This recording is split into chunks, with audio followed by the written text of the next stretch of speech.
മുതലപ്പുഴയിലും വിഴിഞ്ഞത്തും ഉൾപ്പെടെ മത്സ്യത്തൊഴിലാളികൾ പതിവായിട്ട് തിരയിൽ അകപ്പെട്ട് മരിക്കുന്ന സാഹചര്യത്തിൽ ഇതിനൊരു പരിഹാരമായി ഏറെക്കാലത്തെ പരിശ്രമത്തിനൊടുവിൽ കടലിലും കായലിലും അകപ്പെടുന്നവർക്ക് ജീവൻ രക്ഷയ്ക്കുതകുന്ന ഒരു കവചം രൂപകൽപ്പന ചെയ്തിരിക്കുകയാണ് ഫാദർ എബ്രഹാം പെരികലക്കാട്ട് CMI. നോഹാസ് ആർക്ക് എന്നാണ് അദ്ദേഹം ഈ കവചത്തിന് നൽകിയിരിക്കുന്ന പേര്.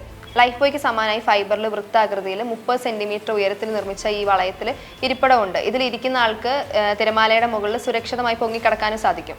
ഫാദർ എബ്രഹാം ഈ കവചം രൂപകൽപ്പന ചെയ്ത ശേഷം അതിന്റെ തുടക്ക പരീക്ഷണം നടത്തിയത് ഒഴുക്കില്ലാത്ത ജലാശയങ്ങളിലാണ്. കുളത്തിലെ ജലപ്പരപ്പിലിട്ട് ഈ കവചത്തിന് മുകളിൽ ഒരാൾ കയറിയിരുന്നപ്പം അത് ആകെ താഴ്ന്നത് 8 സെന്റിമീറ്റർ മാത്രമാണ്.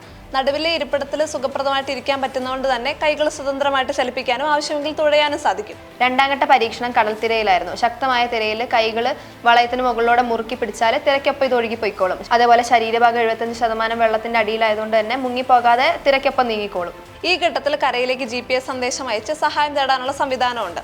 അപകട സാഹചര്യങ്ങളിൽ പെടുന്നവർക്ക് മാത്രമല്ല, മത്സ്യബന്ധന വള്ളങ്ങളിലും ബോട്ടിൽ സഞ്ചരിക്കുന്നവർക്കും ഒരു സ്ഥിരം കരുതലായിട്ട് ഈ കവചം സൂക്ഷിക്കാമെന്നാണ് ഫാദർ എബ്രഹാം പെരികലക്കാട്ട് പറയുന്നത്. 5000-ലേറെയാണ് ഇതിന്റെ നിർമ്മാണ ചെലവ്. അതേപോലെ ജലയാത്രകളിലും വെള്ളക്കെട്ടിലൊക്കെ ഇതിനെ പ്രയോജനപ്പെടുത്താനുള്ള സാധ്യത ഫാദർ അന്വേഷിച്ചു വരികയാണ്.